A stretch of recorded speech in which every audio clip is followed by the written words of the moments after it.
a bit to take effect. Just to reinforce that we're recording here and that anybody who is attending is giving us permission to be recorded on this program.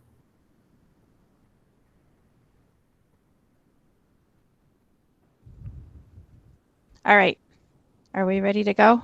We are ready to I was interrupted by my son. So hello, everyone. Just to start off, this is a class about plants. I am not a doctor, and I feel like it's important to mention that I'm not a doctor. So I do not advocate the adoption of any diagnostic method or treatment. And you need to talk to your doctor before you consume something that you think might injure you, or if you use it for a reason that is, you know, medical. You're welcome to try any of the plants that I'm sharing are plants that are very easily identified. So there's not a lot of risk of you accidentally consuming something that is dangerous for yourself. One of the plants is related to a daisy, so some people might be allergic to that. And one of them contains oxalic acid, which if you consume too much of can poison you. So pregnant women should avoid that. But other than that, you shouldn't have any problems. But I think it's important to start off with, I'm not a doctor. So if you ask me questions, I can't see the comments the way I have this turned right now. So please add them to the comment section, and whenever we're done, I will look at the comments. We're going to talk about 3 plants today, and I'm going to bring them here because this is where I have the best light. And I'm going to switch this. So I have for you, this is a plant called Spiderwort. And it looks a little sad right now. It's got some really cool characteristics, so that's why I'm using it. This is called dollarweed. And then this is called shepherd's needle. Probably because shepherds hate it. Once you see the seeds, you will understand. They stick to everything. So we're going to start with dollarweed because it's the first one that I put on my list. So dollarweed, none of these are old world native plants, but they are all very common across North America. So wherever, at least on the eastern seaboard you should be able to find them. The dollarweed, the botanical name is a hydrocotyle, is the genus. So it spreads by these wonderful white roots that go everywhere. And it's fantastic as a way to determine whether or not you are overwatering, because it only appears in situations where you have put too much water onto the soil. So if you have a lot of it, that's why you have it. It's incredibly difficult to get rid of once it gets started, so it's a good thing that it's edible. I've got this all over my garden, which is really tragic because it's very hard to get rid of, but at least it does provide a little bit of a ground cover.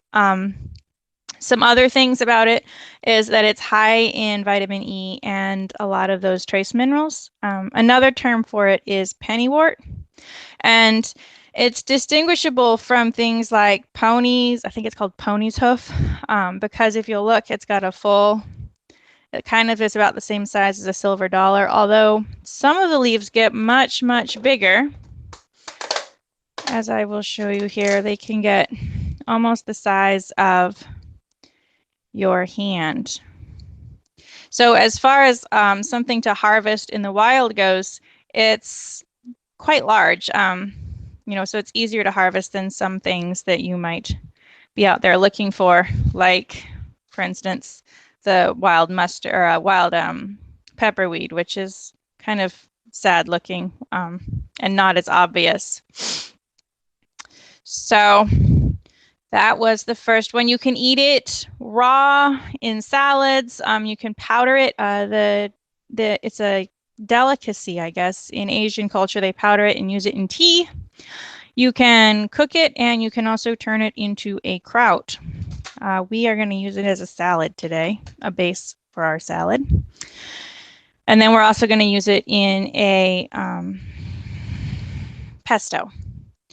So that's our first one of our plants. The second one we're going to talk about is Spiderwort. And Spiderwort is cool. It's got these beautiful blue purple flowers, which you cannot see because they close up at exactly noon.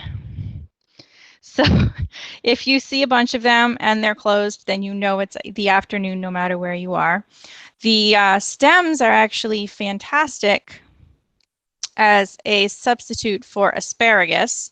And like dollarweed, it is a perennial. The Latin name for this, oh geez, I can't see it where I am right now, so I will get it to you before the end of this. But one really cool fact about Spiderwort is that it changes color based on radiation. So if your soil has even trace radioactive amounts within it, the flowers will turn from dark purple to pink. So I thought that's a really neat fact. And it's just handy to have. I mean, who doesn't want to know if you have radioactive soil? The entire plant is edible, and we are actually using the flowers in the muffins that we're going to make. And we're going to use the rest of the plant in the pesto, and then also just as a garnish thing. So that's the second plant. It spreads through little tuberous root structures. And it's actually the technical name for it is the Virginia spiderwort. So people from Virginia will probably find a lot more of it than others, but I had never seen it before until I visited Florida. So it's pretty all over the place, despite the fact that I hadn't seen it. And our final plant is this shepherd's needle, and it's got these pretty white and yellow flowers. It actually looks not dissimilar. The flowers don't look too different from chamomile flowers. So I have chamomile here on the left, and then these are the shepherd's needle ones on the right. And the structures are similar, but you can see that there's differences in the middle. So that's an easy way to tell whether or not you have the right plant. These grow to be 5 foot tall. They are perennial, and they spread with these seeds, which I think are all gone out of this one. Oh, no, there's a couple left right here, but they stick into your clothing, and they're like literally like little tiny needles, and you end up with them everywhere. So they're very hard to get rid of, and that's how they spread. They spread very quickly, and they're also fully edible. But mostly people tend to eat them cooked. And hold on a second. The reason is because they are part of the aster family, and so they have trace amounts of oxalic acid in them. So if you are allergic to daisies, you don't want to eat these. I guess I don't know how you would know if you were allergic to daisies. So I guess there are probably ways. These contain a lot of beta carotene, calcium, and iron. Their Latin name is Biden's alba, and they are also called beggar ticks or butterfly needles or Spanish needles. A fun fact about them is that these strange little flowers constitute something like 60% of the pollen production for honeybees in the state of Florida. So this is where they get all their flower or their pollen, which they then turn into honey in Florida. So that's my fun fact for them. We are going to use them in a saute today. All right. So that took all of 15 minutes. So I guess I'm doing pretty good. We're going to use some other plants too today that I'm not focusing on, but I thought would be nice to involve since I could. This is called peppergrass, and you'll see that some of the little seed pods are dark and some of them are light, and the darker ones are actually pretty bland, but the green ones have a faint spicy taste, and you can use these roots as a substitute for horseradish. So we're going to use this as a seasoning. And then I also have some roses and some dianthus. And then these flowers are from Society garlic, so we're going to use those. Oh, I don't want to put those in there. And we're going to use some mint, which I have here, and an onion, which I did technically forage it. I planted the bottom of an onion in my yard and it came up, so it's getting reused. All right, so the first thing we should probably make is I'm going to make wildflower honey muffins. And I have all of the ingredients for this measured out. Except for the one thing, which is yogurt. So let me open this yogurt up and I'll put the other ingredients out and we'll be good to go.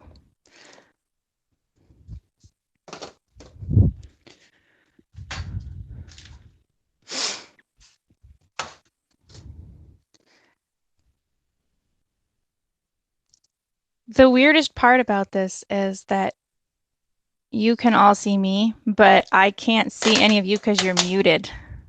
That's very odd. I've done these Zoom chats in the past and they always, there's a lot of two-way conversation, so it's different. So this is just a wildflower honey recipe. It can be done with like a gluten-free flour. It does use an egg. And you can use a sourdough starter or yogurt. And it doesn't use sugar, it uses honey to sweeten it. So it uses baking soda, of which you need a 1/4 teaspoon. I'm having this recipe because it's just me, and I feel like that would be a lot. You need 2 teaspoons of baking powder. And so we're going to put in 1. You need a little bit of salt, which is right here. And 2 1/3 cups of flour, which was in the plastic tote that I dumped in here. And like most things when you cook it, you want to have the dry ingredients whenever you're baking. You keep the dry ingredients separate from the wet ingredients, and then you mix them all together at the last minute. Oh no, there it is. So in this one, we're going to put our egg. And we're going to add our yogurt. The recipe calls for 2 eggs, so that's why I only have 1. And then it adds 3/4 of a cup of yogurt, or 1/2 cup of yogurt, and a 1/4 cup of sourdough starter. So, and in case you're curious, 1/2 of 3/4 of a cup is a 1/4 cup and 2 tablespoons. So that's my fun fact of the measuring thing. I have one of those handy having things on my refrigerator, and it's so convenient. Then you need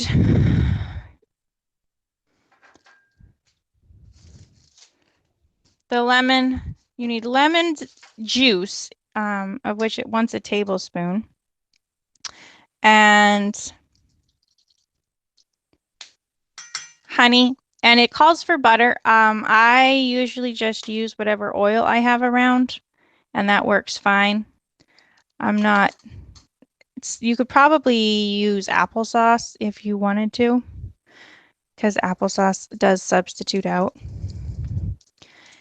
All right, we'll add that. Maybe. The only person unmuted is you.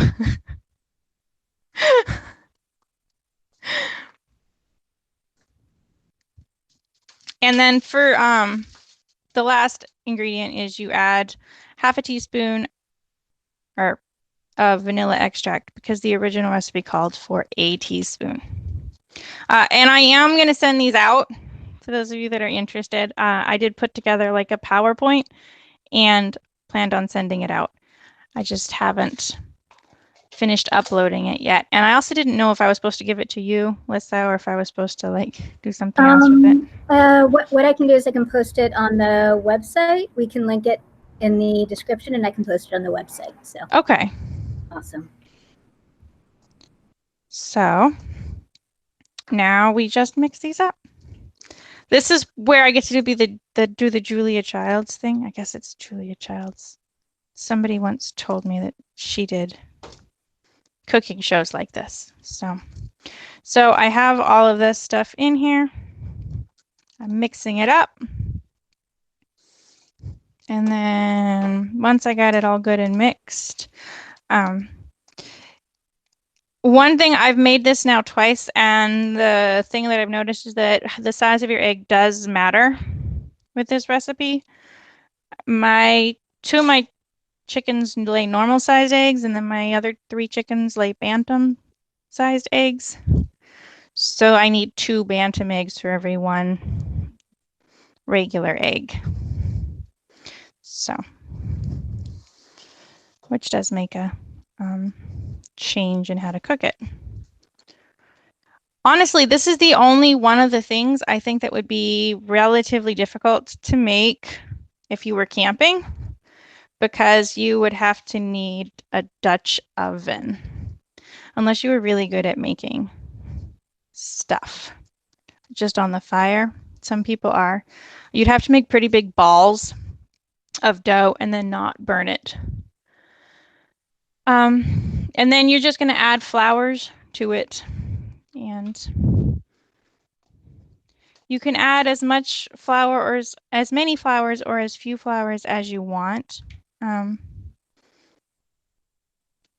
With the dianthesis, I take the stems off because it's a personal thing. Things like violets, you could use. The roses, I take the bottom. I mean, I try to make them so that they'll spread around a little bit more.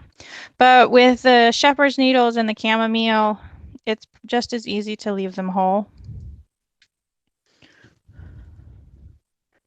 So once you have them added, and it's really your personal preference how much you put in. Let's add some of these. You fold them in. So the folding thing is important. It's like, I don't know if you've ever made blueberry muffins from a box, but if you don't rinse and then fold them in, you end up with purple muffins instead of white muffins with blueberries in them. And you put them in little pie tins like these. And the reason we're doing these first is because they take the longest. You always cook dessert first when you make a meal. I guess I kind of thought you should make dessert first because you want to eat dessert first, but it actually does usually take a lot longer for your desserts to finish cooking. This stuff is pretty thick when it goes in. So these aren't super light and fluffy, and they've never lasted more than an evening in my house. But I bet if you didn't refrigerate them or do something, then they would start to get hard pretty fast. So you put them in the oven for 20 to 22 minutes at 350. And that is how you make the muffins. So we're going to let them do their thing.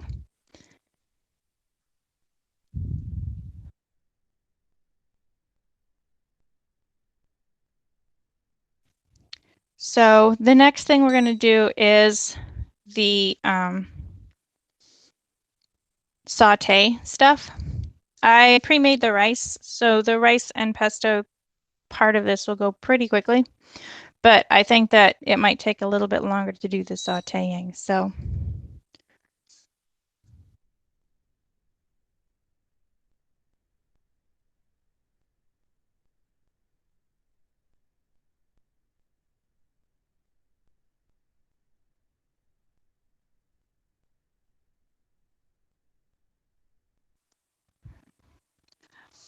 oh wow, if you pull it up, you can see all the people.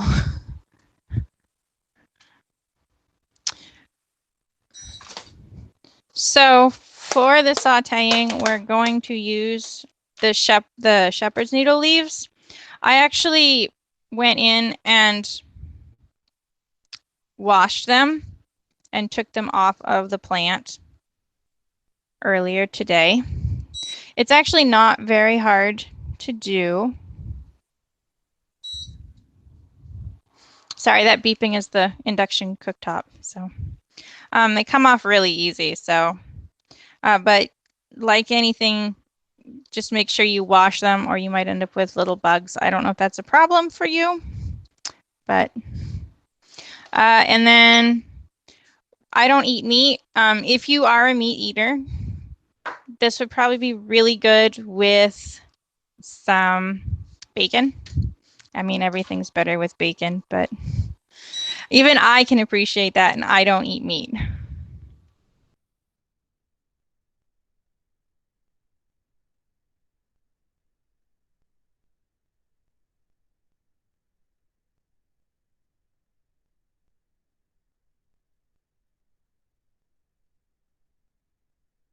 Sorry, I muted it so you wouldn't hear me. So this just needs to get up to temperature. Oh, you know what? I bet I have a light here. I do! Look at that! And then this is just going to cook down. And while it cooks, I'm actually going to start some of the garlic and the onion in this other bowl.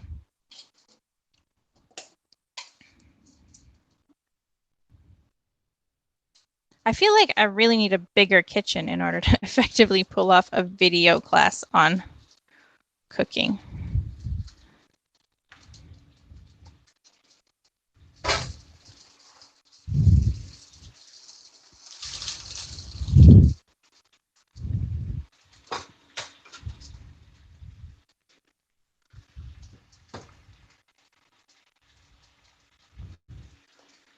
So the onion and garlic are just for seasoning like anything else.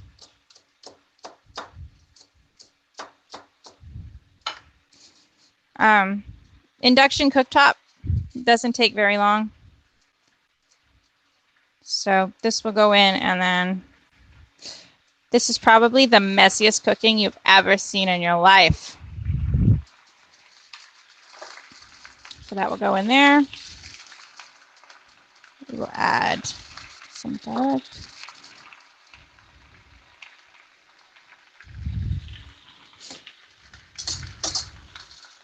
And you can see it only takes a couple of minutes for it to start to cook down.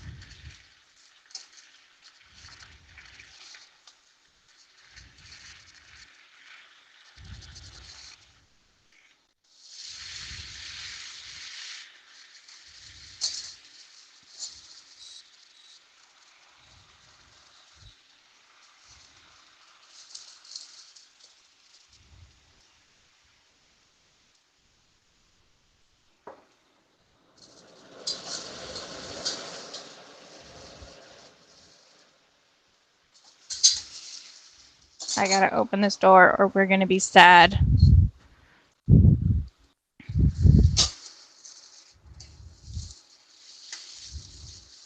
All right.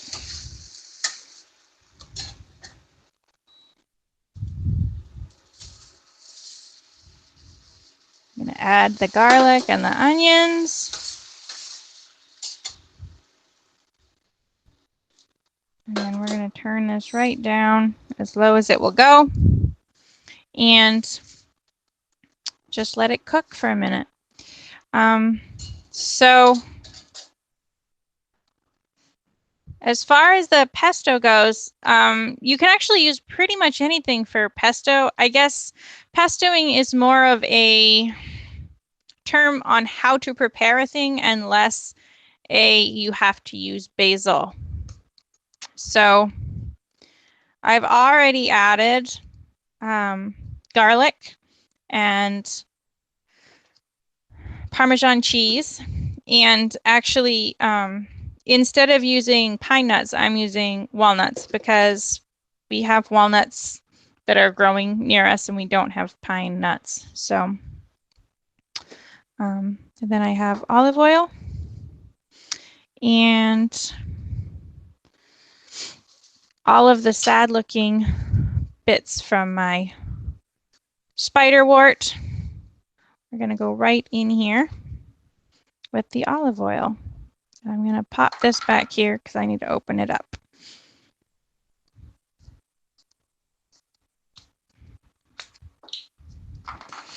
So this is going to be a little bit loud probably. We'll see how it goes. I might need to chop it more. This is one of those cheap. I'm going to mute you so you don't.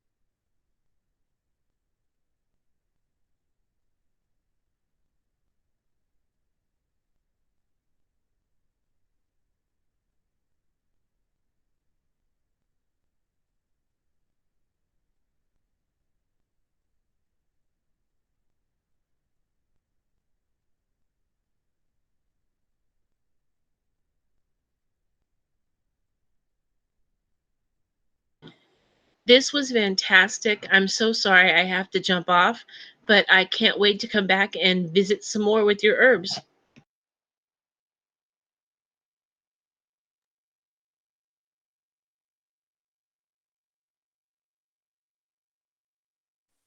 All right. We actually did pretty good. That one got stuck, but there you have it. It's a pesto.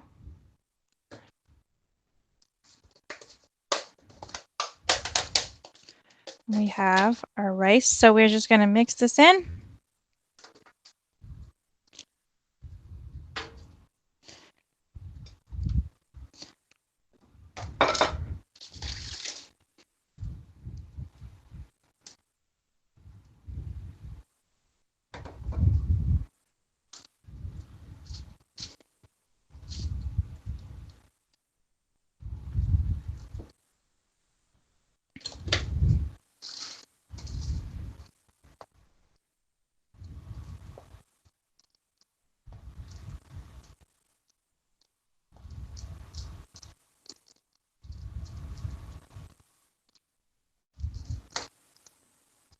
All right. So the only thing that we haven't made yet is a little salad to go with it.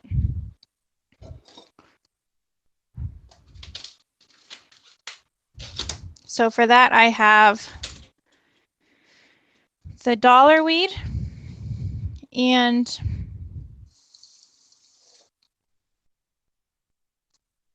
I have a carrot here from the garden.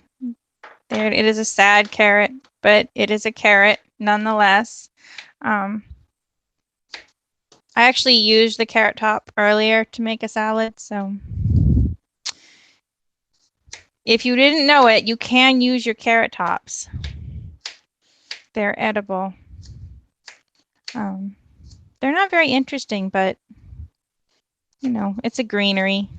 Greens are important. So we're going to put some of the dollar weed on here. And then we're going to add some, put a little bit more. Going to add some carrots because they say you need to eat your colors. And then we're going to put in our flower petals. And we'll add some more walnuts.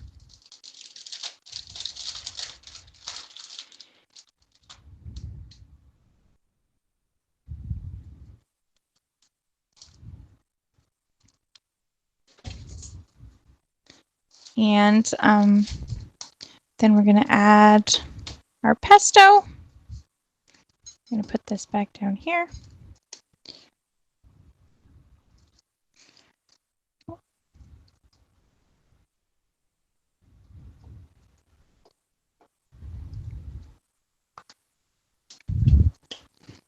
This is an awful lot of food prep for just me. I would never normally spend this much effort on only me for food. And this is some goat cheese of unknown origin. It's been in the fridge for quite a while.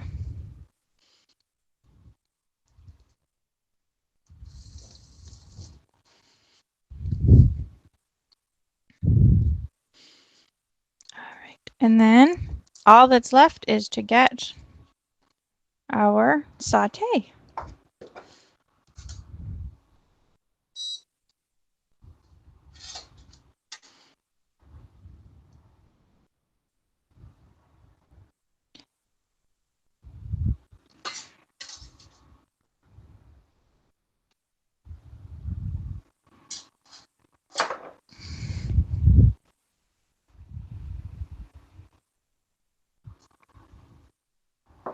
That's the dregs of my balsamic vinegar, which I am now out of, but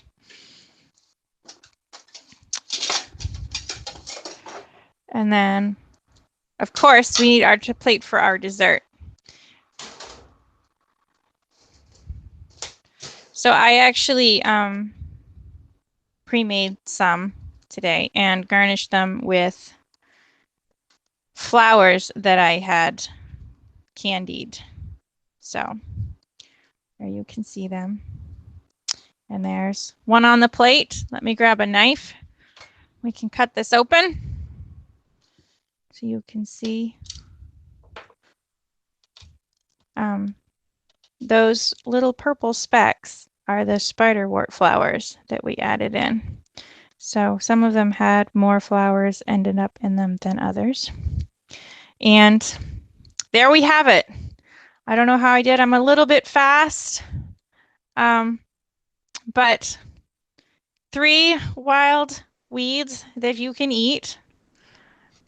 And pretty much all of them you could make at an event if you wanted to. Like I said, the salad green or the sauteed greens will be better with bacon. All greens are better with bacon. You can even, if you don't eat meat, you can even use bacon pieces. It's 100% fake. So that's what I will be doing. So, all right, I'm going to turn this and see what comments, questions were below that I didn't see before. Yes, they are good to fill in a pottage.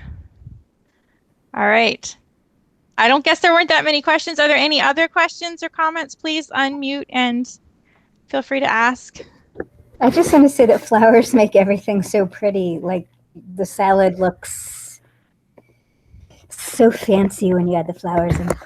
I know. I love flowers in salads. This is a hibiscus flower, by the way.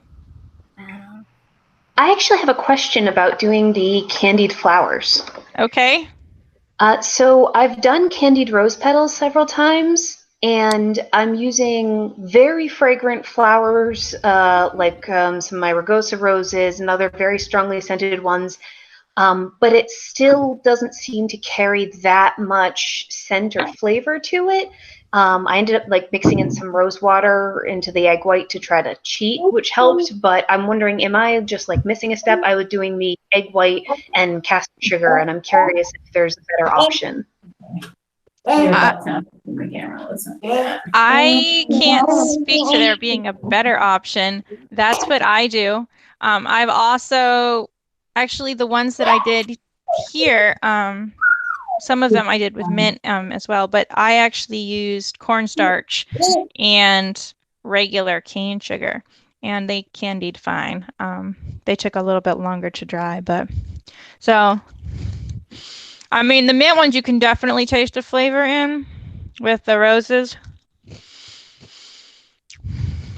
I don't know. The roses aren't as strong for sure. So it could just be, I don't know, it could just be that maybe it's the Rosa rugosa, but Rosa rugosas are pretty strong.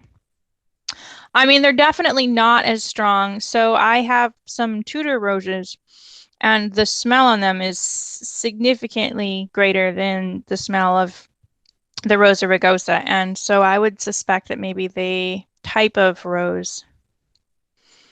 Yeah, so a Tudor rose isn't a hybrid, so maybe that's what it is that's, I don't know. I haven't tried it with Tudor roses, but so I can't answer your question. I will try it with Tudor roses and get back to you. You told me I wasn't screwing it up, which was my main question, so that was perfect. Thank you. Any other questions? Thank you all for coming to my class, and I'm gonna go eat my dinner now. So you're welcome to stick around. I will stop recording now.